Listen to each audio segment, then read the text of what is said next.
Aku nggak bisa nih. Jadi kakaknya aja beneran. Nggak boleh ikutan.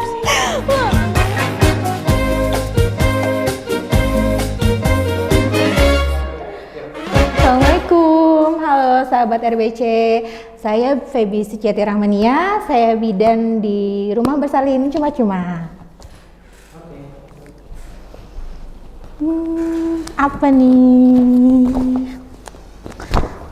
Langsung. Apa ini? Langsung. Langsung dibuka aja teh atasnya pertanyaannya. Boleh. Gimana? Dari sana. Nah, sebelah sana. Allah, Allah. Oh, bisa dulu. Bentar, aduh. Bisa ya? Oke. Maaf. Ya, bisa. Apa tanda-tanda persalinan sudah dekat? Biasanya tanda-tanda mau bersalin itu ibu itu sudah mulai merasakan kontraksi. Kontraksinya itu tidak ada jeda, terus menerus, dan biasanya keluar lendir bercampur darah. Itu. Kalau kontraksi itu apa teh? Kontraksi itu mules yang tidak biasa gitu. Jadi kalau misalkan kita Mulesnya beda dengan BAB ya. Mulesnya beda dengan BAB ya.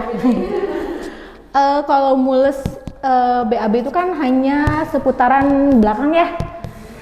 Kalau misalnya mules kontraksi mau bersalin itu biasanya perut itu tegang, terus si pinggang tuh panas gitu. panas, kebakar. Panas. Yang sudah merasakan sih biasanya itu merasakan panas dan pegal gitu. Kayak haid itu nggak? Haid bisa ya, kayak haid. Tapi levelnya lebih tinggi ya? Ya, levelnya lebih tinggi. Next yang kedua. Lihat. Ini mana? Sudah biasa. Terus yang kedua, bener nggak sih kalau mau melahirkan itu minum air rebusan rumput Fatimah? Nggak bener. Itu salah. Kenapa? Sebenarnya efek untuk rumput Fatimah itu emang berdampak pada kontraksi ya, tapi kontraksinya itu tidak terlalu teratur, tidak menyebabkan untuk untuk kepembukaan untuk persalinan gitu, tidak menambah untuk kepembukaan persalinan, jadi hanya untuk menambah kontraksi yang hebat gitu. Makanya kenapa kalau rumput Fatimah, ibu hamil yang minum rumput Fatimah itu mulesnya tidak bisa tertahan gitu. Dengan minum rumput Fatimah malah lebih sakit. Iya, lebih sakit dan ibunya merasa gelisah dan resah. Berarti nggak ada efek positif? Iya, nggak ada. Malah biasanya kalau efek dari rumput Fatimah setelah persalinan itu adanya pendarahan setelah persalinan, itu efeknya. Gitu, sangat berbahaya. Tidak dianjurkan untuk minum rumput Fatimah. Itu mitos ya. Ya, itu mitos. Kurma gimana gitu ya? Kurma itu bagus. Di beberapa penelitian itu kurma itu sangat bagus untuk menimbulkan rasa mulas ya, gitu. Karena itu kan juga buah yang sunnah ya, gitu. Sangat dianjurkan untuk ibu-ibu bersalin sebelum waktunya bersalin itu untuk minum buah kurma, gitu. Oke, ada lagi teman-teman. Ada lagi, lanjut next. Apa tips agar persalinan tidak sakit? Yang namanya bersalin itu pasti sakit ya.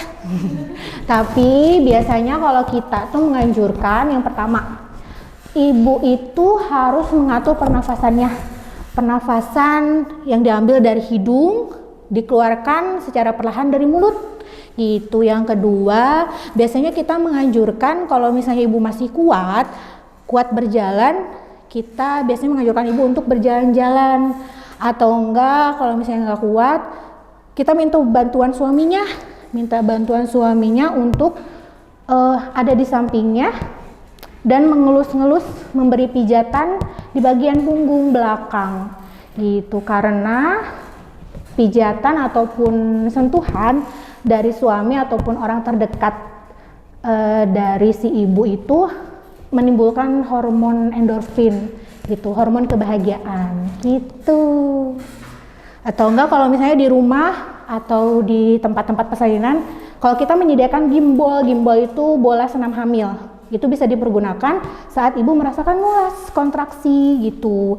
Ibunya duduk dan pinggulnya itu digoyangkan gitu saat merasakan kontraksi gitu. Kalau waterbird gimana? Waterbird itu sih untuk persalinan ya, itu lebih ke tapi sangat tidak untuk mungkin di Indonesia belum banyak menggunakan ya untuk waterbird itu. Iya, mengurangi sakit. Sampai nggak sakit mah nggak mungkin. Enggak mungkin, kalau sampai nggak sakit mah nggak mungkin sih. Jadi nggak ada persalinan yang nggak sakit. Iya, nggak ada. Untuk apapun metode. Metode apapun pasti. Sakit di sesar atau di normal?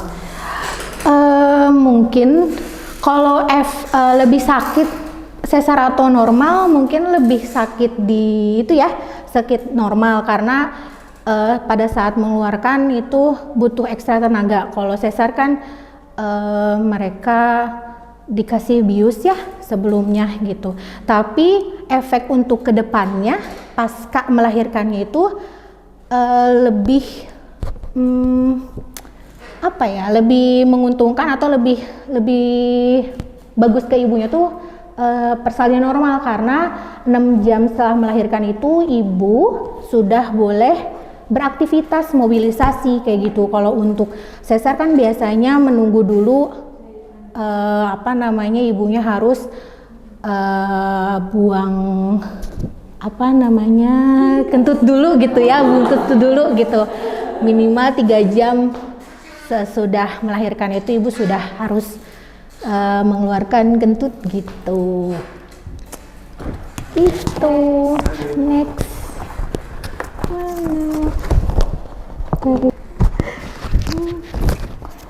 Boleh nggak makan dan minum sepanjang persalinan? Boleh, karena persalinan itu butuh tenaga yang ekstra gitu. Ya makan minumnya kalau kontraksinya lagi nggak kontraksi keras-keras banget gitu. Jadi sangat dianjurkan, karena kenapa?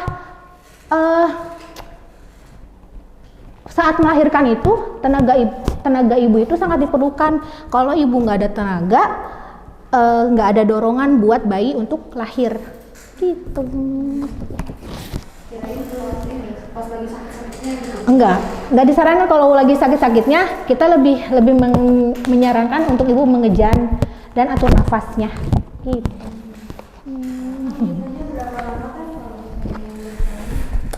Lama bersalin rata-rata tergantung ibu,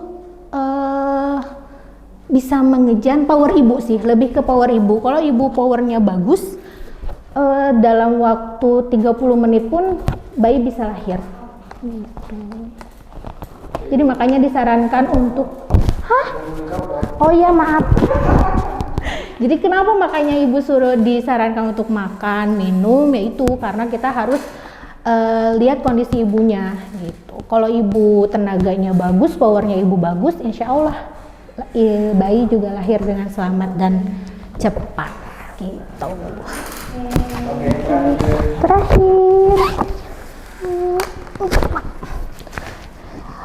kalau ibu hamil mau buang air saat proses persalinan itu gimana?